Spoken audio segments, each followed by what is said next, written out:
স্বাগত এবিসি সংবাদে আপনাদের সাথে আছে রেদওয়ান আহমেদ। শুরুতেই জানাবো আকিদ বশির গ্লাস সংবাদ শিরোনাম। 4 দিনের সফরে কাল ঢাকা আসছেন জাতিসংঘ মহাসচিব। শুক্রবার ইফতার করবেন 1 লাখ রোহিঙ্গার সঙ্গে। গোষ্ঠীটির জন্য সহায়তা বাড়ানোর আশা।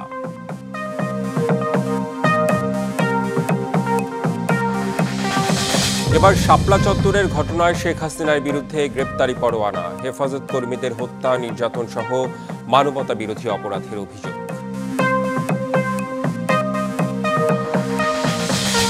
গোলমাল পাকিয়ে ভোট বিলম্বিত করার চেষ্টায় এনসিপি। অভিযোগ বিএনপি নেতাদের।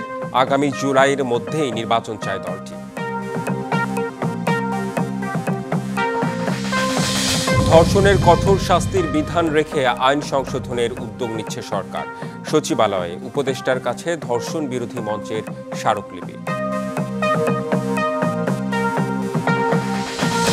এমবিবিএস ও বিডিএস ডিগ্রি ছাড়া নামের আগে ডাক্তার পদবি লেখা যাবে না, রায় হাইকোর্টের। পুলিশি হামলার কথা বলে 24 ঘন্টা আউটডোর সেবা বন্ধের ঘোষণা ইন্টার্নদের।